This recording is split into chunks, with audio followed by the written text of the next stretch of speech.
1 dan ayat yang kedua. Sama kita baca ayat ini, saudara. 1, 2, 3. Lalu orang-orang Kiryat Yearim datang, mereka mengangkut tabut Tuhan itu dan membawanya ke dalam rumah Abinadab yang di atas bukit. Dan Eleazar anaknya mereka kuduskan untuk menjaga tabut Tuhan itu. Sejak saat tabut itu tinggal di Kiryat Yearim, berlalulah waktu yang cukup lama, yakni 20 tahun, dan seluruh kaum Israel mengeluh kepada Tuhan. Kalau saudara memperhatikan, kalau saudara memperhatikan ayat 1 dan ayat yang kedua, maka ayat 1 dan ayat yang kedua itu menjadi kontradiksi, ya, saudara, menjadi berlawanan arah, ya, enggak berdampingan. Harusnya ayat 1 dan 2 itu berdampingan, ya saudara, tidak bertolak belakang. Tetapi kita melihat ayat 1 dan 2 ini bertolak belakang, ya. Harusnya ceritanya tidak seperti itu ayat yang kedua. Tapi aneh, karena kemudian ketika mereka menghadirkan tabut Allah di Kiryat Yearim, saudaraku, ya, orang-orang Kiryat Yearim ini menghadirkan tabut Allah. Tetapi ayat yang kedua dikatakan sejak saat tabut itu tinggal di Kiryat Yearim, berlalulah waktu yang cukup lama, yakni 20 tahun, dan seluruh kaum Israel mengeluh kepada Tuhan. Ini yang saya katakan, ini kontradiksi, saudara. Harusnya waktu ada tabut Allah, waktu ada kehadiran Allah, maka keadaan Israel harusnya baik, ya, bahagia, harusnya aman, harusnya ditandai dengan kemenangan. Tetapi kita melihat di sini ada tabut Allah, tetapi hidup mereka selama 20 tahun tabut Allah ada bersama dengan mereka. Mereka cuma bisanya mengeluh. Artinya apa? Hidup mereka nggak berubah. Hidup mereka nggak ngalamin terobosan. Hidup mereka nggak ngalamin sesuatu yang baik. Apa yang terjadi di sini, saudara? Ya, apa yang salah di sini? Saudara, ini saudaraku, bagaimana kita melihat, ya saudara, harusnya ketika ada anak Tuhan yang sungguh-sungguh sama Tuhan, ibadahnya sungguh-sungguh, ya, doanya sungguh-sungguh, saudara, pelayanannya sungguh-sungguh, maka harusnya hidupnya berubah. Harusnya hidupnya ngalamin terobosan, ngalamin sesuatu yang, ya, saya percaya itu, saudaraku, ya. Kalaupun kita mengalami yang namanya tantangan, pergumulan hidup, hanya sesaat saja, ya, tidak terus hidup di dalam keadaan yang seperti itu. Yang saya perhatikan, mereka hidup dalam keadaan yang seperti itu 20 tahun. Bukan berarti saya bilang bahwa orang yang melayani, orang yang sungguh-sungguh nggak ngalamin masalah. Orang ngalamin masalah, saudara, dan saya akan ngalamin masalah. Tapi nggak hidup di dalam masalah. Ada amin, saudaranya. Nggak hidup di dalam masalah, nggak hidup dalam kegagalan, nggak hidup di dalam ya jalan buntu, saudara. Enggak. Tapi saya percaya ada kadang-kala kita menghadapi jalan buntu, tapi setiap kali kita terus berharap sama Tuhan, berdoa, selalu ada jalan keluar. Ada amin, saudara. Nah, tetapi ini, saudaraku, ini mereka hidup dalam keadaan seperti itu. Mereka hidup dalam situasi yang seperti itu. Mengapa, saudara? Karena ini, saudara, seperti yang firman Tuhan yang saya pernah sampaikan kemarin, mereka campur adukan terang dan gelap itu. Satu sisi ada tabut Allah di tengah-tengah mereka, tapi satu sisi yang lain hidup mereka nggak pernah berubah. Satu sisi mereka menghadirkan tabut Allah, ibadah, doa, dan lain sebagainya kalau kita aplikasikan dalam kehidupan kita. Tapi satu sisi, saudara, tabut Allah itu nggak pernah mengubah hidup mereka. Karakter mereka, pekerjaan mereka, kebiasaan mereka nggak pernah ngalamin perubahan. Makanya apa, saudaraku? Tabut Allah nggak pernah berdampak dalam hidup mereka. Kehadiran Tuhan, doa mereka, ibadah mereka, saudara, pelayanan mereka juga nggak pernah berdampak. Nggak pernah mendatangkan keuntungan. Harusnya, saudara, saya percaya doa kita mendatangkan keuntungan. Ada amin, saudaraku, ya. Penyembahan kita, saat teduh kita, saudaraku, itu membuat kita mengalami terobosan dalam hidup. pelayanan kita, ibadah kita yang setia sama Tuhan, itu membuat kita alami sesuatu yang berbeda dalam hidup. Tapi kalau kehidupan kita seperti bangsa Israel, mencampur adukan, menghadirkan dua hal ini yang berlawanan, yang kalau kita katakan terang dan gelap ini nggak bisa disatukan. Nggak bisa, saudara. Dan Israel coba menghadirkan dua hal ini, mencampur adukan dua hal ini jadi satu. Gagal. Mereka nggak ngalamin sesuatu. Jadi selama tabut Allah ada bersama dengan mereka, tapi mereka nggak ngalamin sesuatu. Mereka, hidup mereka tetap seperti itu. Ada banyak anak-anak Tuhan yang seperti itu. Ada banyak kehidupan orang percaya yang seperti itu. Ibadahnya bukan ninggalin ibadah. Suka doa, pelayanan. Tapi apa Bapak Ibu Saudara? Ini mencampur adukan. Hidupnya nggak pernah ngalamin terobosan. Kenapa? Karena hidupnya nggak pernah berubah. Karakternya nggak pernah berubah. Kebiasaan-kebiasaannya nggak pernah berubah. Firman, doanya, kedekatannya sama Tuhan nggak pernah mengubah hidup. Artinya apa, saudara? Orang ini keras. Dia datang, akhirnya ibadahnya hanya menjadi sebuah rutinitas, doanya hanya menjadi sebuah rutinitas, segala sesuatunya hanya menjadi sebuah rutinitas. Dan parah kalau kekristenan kita seperti ini, saudaraku, jangan berharap banyak. Tuhan buat sesuatu yang ajaib dalam hidup saudara dan saya. Kalau ibadah kita, hubungan kita sama Tuhan hanya sebuah rutinitas, ya, kami sebetulnya itu nggak pernah mengubah hidup saya dan saudara. Maka parah. Kita akan alami seperti orang-orang Kiriat-Yearim. Kita akan mengalami orang-orang seperti orang Israel, yang hidupnya ya seperti itu, dalam tekanan, ada di masalah, nggak pernah bisa menang dengan masalah, kegagalan, nggak pernah bangkit dari kegagalan. Tolong kita ya Bapak Saudara, supaya kehidupan kita ngalamin terobosan dalam hidup ini. Ada amin, saudara. Kehidupan kita ngalamin bagaimana mujizat demi mujizat itu dinyatakan dalam hidup saya dan saudara. Karena saya percaya Bapak Saudara, ya, Tuhan yang ada bersama dengan kita itu Tuhan yang suka bikin mujizat. Ada amin, saudara.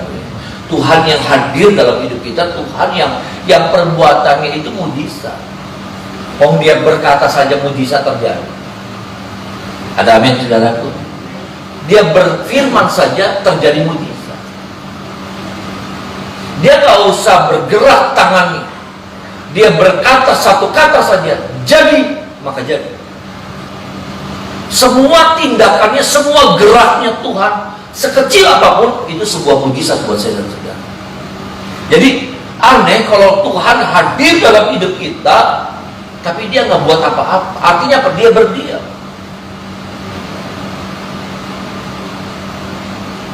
Karena sekali lagi, gerak kecilnya Tuhan, ya, gerak kecilnya Tuhan, itu sebuah mujizat. Dia berkata-kata saja, jadi, ya. Jadi benda-benda penerang, itu dia benda-benda penerang itu alam semesta raya jadi.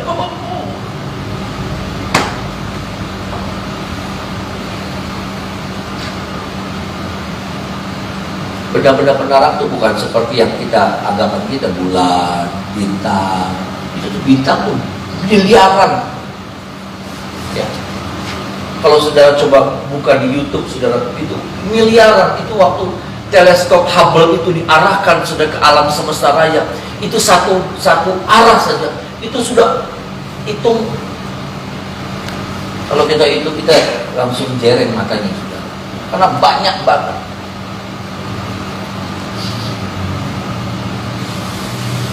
Artinya begini, kalau ada Tuhan harusnya hidup kita ditandai dengan mujizat demi mujizat. Ada amin, saudara.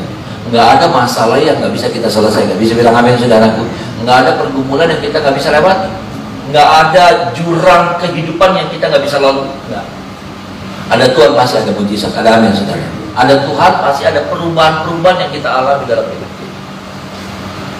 Ini Bapak Ibu Saudara, itulah sebabnya pastikan bahwa izinkan Tuhan terus mengubah hidup saya dan saudara. Bisa bilang amin saudara ya. Izinkan kehadiran Tuhan dalam hidup kita mulai mengubah hidup saya dan saudara. Ini bagian yang pertama Bapak Ibu Saudara. Kita masuk pada bagian yang kedua.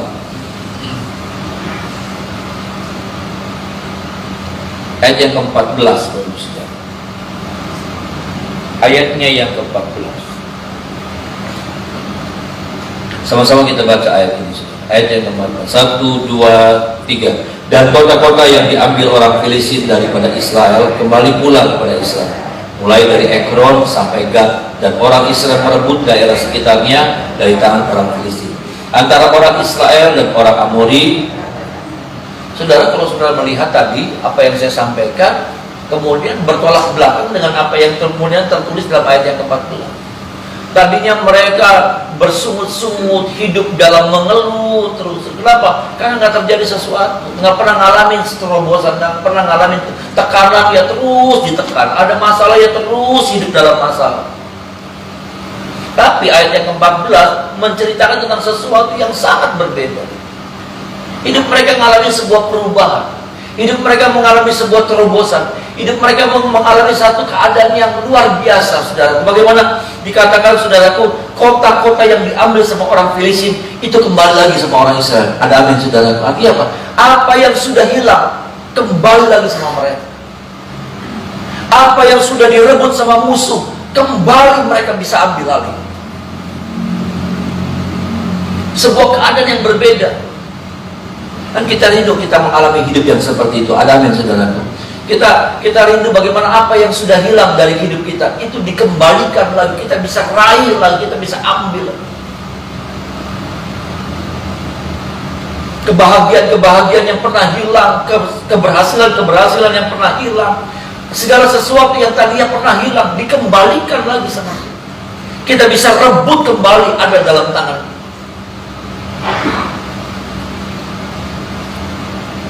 Nah, yang jadi pertanyaannya, apa yang sebetulnya sudah terjadi? Karena saya percaya hidup ini, saudara, hidup ini, perhatikan, nggak ada asap kalau nggak ada api. Amin. Nggak ada asap kalau nggak ada api. Nggak mungkin tiba-tiba muncul asap itu, nggak mungkin. Harus ada penyebab-penyebab. Kalau Israel mengalami terobosan karena ada penyebab. Nanti kita akan lihat. Bukan tiba-tiba, bukan sekonyong-konyong, bukan tanpa alasan. Mereka mengalami satu keadaan yang berubah. Kota-kota yang tadinya direbut sama Filistin, mereka bisa ambil alih lagi. Artinya apa? Filistin yang tadinya menginjak-injak mereka, sekarang mereka yang menginjak-injak Filistin. Filistin yang tadinya mengalahkan mereka, sekarang mereka berbalik mengalahkan Filistin. Apa sih, saudara, yang sebetulnya terjadi? Ini, saudara, ayat yang ke-5 dan ayat yang ke-6. Oke, sama-sama kita baca ayat 5 dan ayat yang ke-6. Ini titik baliknya terjadi di sini, ya. Titik baliknya terjadi di sini, saudara. Ayat 5 dan ayat yang ke-6. Sama-sama kita baca ayat-ayatnya. 1, 2, 3.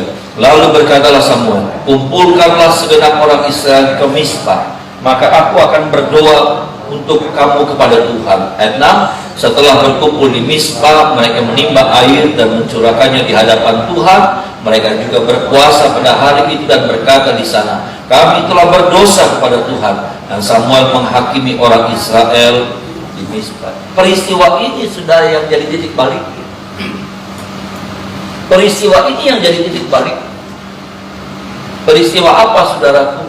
Ya, ayat 5 dan ayat yang ke-6 yang saya temukan. Yang pertama, mereka merendahkan diri. Ada amin, saudara. Ya. Yang pertama, mereka merendahkan diri. Tadinya mereka tidak tahu apa arti itu merendahkan diri di hadapan. Saat itu mereka belajar kembali merendahkan diri di bawah kaki Tuhan. Kalau sudah mau artikan merendahkan diri, terserah saudara, apakah itu berdoa. Ya, tadinya mereka tidak tahu berdoa. Ya, artinya begini, ibadah mereka itu ibadah yang rutinitas, nggak ada sebuah kerinduan. Yuk sama-sama kita melakukan kegiatan ibadah kita dengan sebuah kerinduan. Ada amin saudara? Sama sih sepertinya, tapi kualitasnya berbeda. Seperti saudara datang di ibadah, saudara datang di doa pagi, saudara datang di hari Minggu, saudara datang di komsel atau apalah. Bedanya apa? Sama sih sepertinya hadir. Ya saudara, tapi apa? Bedanya apa? Waktu saudara beribadah, saudara berikan hati saudara kepada Tuhan. Ada orang-orang yang datang ibadah, akal budinya di sana, akalnya yang jalan dengan firman, otaknya yang jalan, bukan imannya, bukan hatinya yang terbuka, tapi otaknya. Ya pendeta lebih benar, ya pendeta lagi macam-macam. Akhirnya kita pulang terus seperti dari minggu ke minggu. Kita nggak ngalamin sesuatu. Kenapa? Kita datang tidak dengan sebuah kerendahan hati sama Tuhan.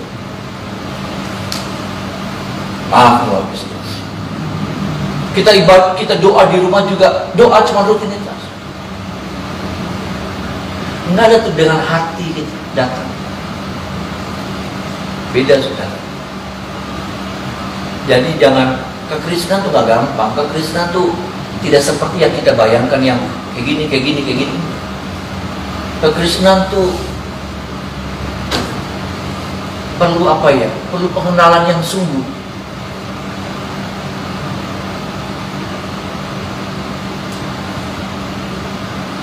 Saudara, yang kedua apa saudara?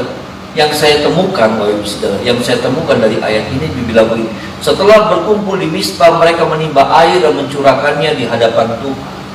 Artinya yang saya lihat begini, saudara, yang saya boleh bilang bahwa mereka mulai memberi apa yang jadi bagiannya Tuhan. Mereka tadinya hidup di dalam egonya mereka. Mereka tidak pernah tahu tentang kebutuhan Tuhan. Mereka tahunya bagaimana mereka yang harus dipenuhi, mereka yang harus dipuaskan, mereka yang harus dicukupkan. Mereka tidak mau tahu tentang Tuhan, kebutuhan Tuhan, memberi buat Tuhan dan lain sebagainya. Mereka tidak mau tahu. Mereka cuma berbicara tentang bagaimana saya berhasil, bagaimana saya menang, bagaimana Tuhan bisa buat saya berhasil. Tapi mereka tidak mau tahu tentang bahwa Tuhan juga punya kebutuhan, bahwa Tuhan juga punya keinginan. Percayalah saudara, Tuhan punya keinginan saudara. Karena dia suatu pribadi itu punya keinginan. Bisa bilang amin saudara.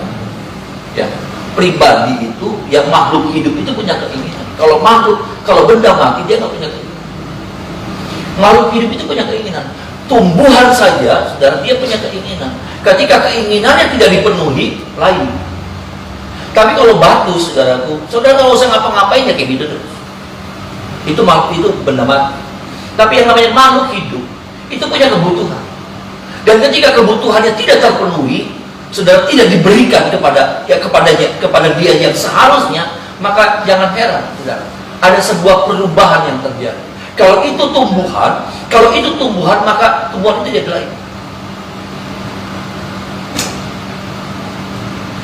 Kalau itu bicara tentang hewan, saudara, maka dia akan kering, dia akan kurus, dan dia akan mati. Kita seringkali cuma berani berbicara tentang kebutuhan saya, kebutuhan kita. Tuhan, saya butuh ini. Tuhan, saya butuh itu. Tuhan, saya pengen ini. Tuhan, saya pengen itu. Tuhan, saya perlu ini. Tuhan, saya perlu itu. Tapi sudahkah kita berani berbicara tentang apa sih kebutuhan Tuhan dalam hidup? Apa sih maunya Tuhan dalam hidup saya?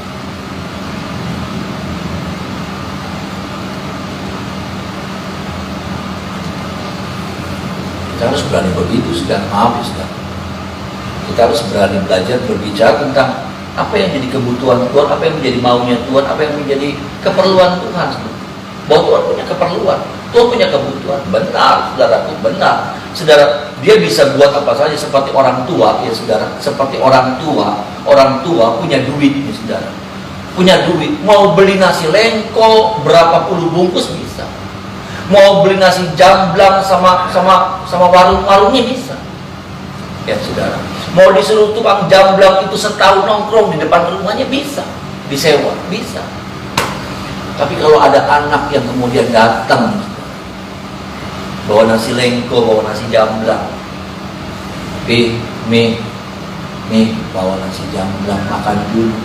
Wah, beda rasa nasi jamblangnya, beda waktu makan nasi lengkonya itu sudah beda. Dia bisa, di papa mama ini bisa beli apaan? Dia bisa beli makanan yang satu piring katanya sampai berapa juta, bisa. Ada steak di Turki, saudaraku, 3 juta kan? Ya, 3 juta kan? Bisa, nggak apa-apa. Duitnya. Tapi kalau ada seorang anak datang, saudara, bawa sesuatu, itu rasanya nikmat sekali, itu rasanya memuaskan. Pernahkah saudara buat itu sama Tuhan? Bicara Tuhan mau bikin apa saja, aduh bisa banget. Tanpa saya, tanpa saudara, dia bisa puaskan dirinya dia sendiri. Dia bisa. Dia bisa buat apa saja. Tanpa kita, dia masih ada. Kalau tanpa dia, kita belum tentu ada. Dan kita pasti nggak ada. Pernahkah kita bicara tentang kebutuhan Tuhan? Apa sih yang Tuhan mau dari hidup saya? Saya bukan cuma bicara tentang uang, banyak hal. Apakah bicara tentang ketaatan kita?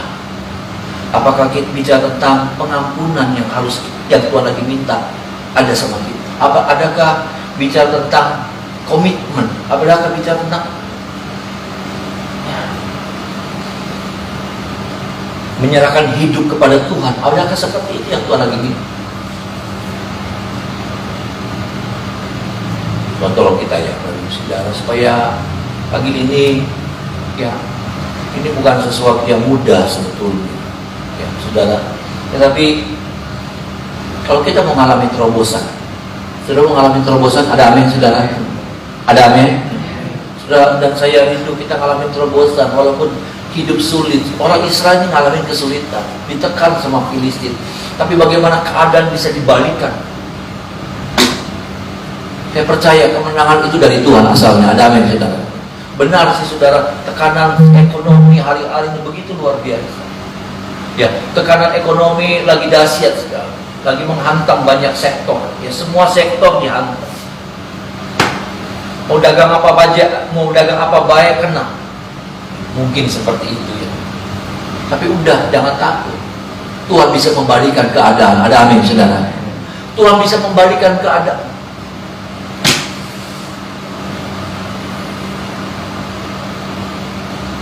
Saya bukan lagi ngehibur, enggak.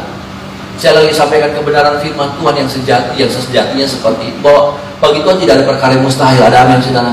Bagaimana mereka bisa membalikan keadaan? Filistin yang tadinya gagah perkasa di depan mereka, Filistin yang tadinya jaya raya di depan mereka, hebatnya luar biasa.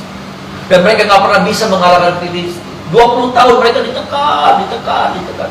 Orang sudah kalau biasa ditekan, kalau biasa ditekan nggak berani. Kalau orang biasa ditekan, dia akan hatinya kecil. Sungguh. Nah, Israel luar biasa ditekan, tapi bagaimana mereka bisa berbalik? Tuhan bisa, bukan mereka, tetapi yang saya mau bilang, Tuhan yang membalikan keadaan mereka. Bahkan bukan cuma itu, bukan mereka bisa mengusir Filistin, bukan cuma itu. Kalau sampai mereka sudah bisa mengusir Filistin saja yang menekan mereka, udah hebat banget. Tapi yang terjadi, Alkitab katakan, saudara, mereka bisa merebut apa yang sudah direbut sama Filistin. Luar biasa. Mereka bisa mengambil alih lagi, saudara, take over gitu. Apa yang sudah hilang diambil lagi. Apa yang sudah lepas, apa yang sudah direbut diambil alih lagi. Itu bukan perkara mudah.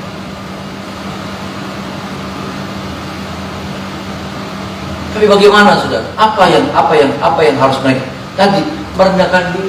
Yang kedua, memberi apa yang menjadi bagiannya Tuhan, apa yang menjadi kebutuhan Tuhan, apa yang menjadi keinginan Tuhan dalam hidup mereka. Dan yang ketiga, kalau saudara melihat, berani mengakui kesalahan. Karena ini yang tidak mudah, saudara. Bagian ini benar. Ini bukan sesuatu yang gampang. Tapi ini 3 perkara ini yang Tuhan temukan, dan ketika Tuhan temukan ini sama Israel, Samuel yang bawa, ayo yuk kita begini, kita merendahkan diri, yuk kita memberi apa yang menjadi bagiannya Tuhan, yuk kita berani mengakui. Jadi mereka mengakui kesalahan mereka yang tadinya mereka tidak pernah akui. Mereka merasa diri benar, orang lain yang salah. Tapi mereka belajar waktu itu merendahkan diri, mengakui kesalahan mereka. Dan ketika Tuhan melihat 3 perkara itu, Tuhan buat sesuatu yang berbeda. Hidup kita belum selesai. Percayalah, masih ada terobosan-terobosan yang Tuhan buat dalam hidup saya dan saudara. Ada amin? Ya, masih ada perkara-perkara yang ajaib, hari-hari yang gilang gemilang yang kita akan lewati di hari-hari ini. Mungkin hari-hari ini hari-hari yang sukar. Mungkin hari-hari ini sepertinya hidup kita cuma ditutup sama awan tebal. Percayalah saudara, percayalah. Ada masa depan yang Tuhan masih sediakan buat saya dan saudara. Ya, masih ada hari esok yang penuh dengan harapan. Asalkan ayat 5 dan ayat yang ke-6 ini kita alami dalam hidup. Kalau saya mau melihat hari-hari depan saya, hari-hari yang masih ada terobosan-terobosan.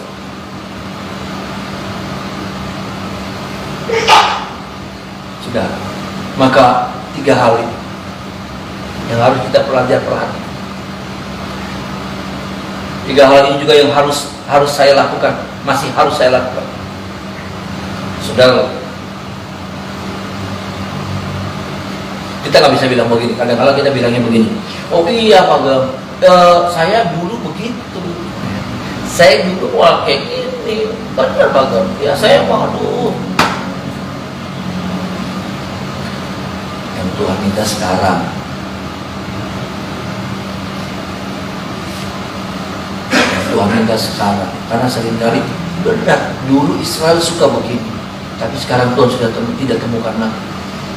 Dulu Israel apa-apa merendahkan diri, apa-apa memberi yang terbaik buat Tuhan, apa-apa belajar mengaku kesalahan mereka. Tapi Tuhan sudah tidak temukan lagi. Baru kali ini, baru di pasal ini, Tuhan temukan lagi 3 perkara ini hadir. Makanya apa? Kita melihat terobosan, kemenangan, keadaan yang berbalik terjadi di tengah-tengah bangsa Israel. Sekali lagi saya masih percaya hari-hari ke depan adalah hari-hari yang Tuhan sediakan yang luar biasa buat saya dan saudara. Ya, jangan takut dengan usia. Ya, karena Samuel itu kalau sudah melihat Samuel itu udah tua. Ya kan? Samuel itu udah tua. Samuel juga pikir udah. Ya, sepertinya udah begini sampai mati begini udah. Ternyata di masa tuanya Samuel Tuhan melakukan sesuatu yang luar biasa. Usia tidak pernah membatasi kita kalau ada Tuhan yang bekerja dalam hidup saya dan saudara. Ada amin saudara. Sebetulnya bukan tentang usia, ya saudara. Saya sudah bilang saya juga udah umur segini pada baik. Ya, sudah yang saya pikir ada. Ya. Udah nggak seperti dulu kita. Tapi enggak saudara. Kalau ada Tuhan, kemenangan itu masih ada bersama dengan saya dan saudara. Kalau ada Tuhan, terobosan-terobosan itu masih Tuhan sediakan buat saudara. Mari kita menyembah Tuhan.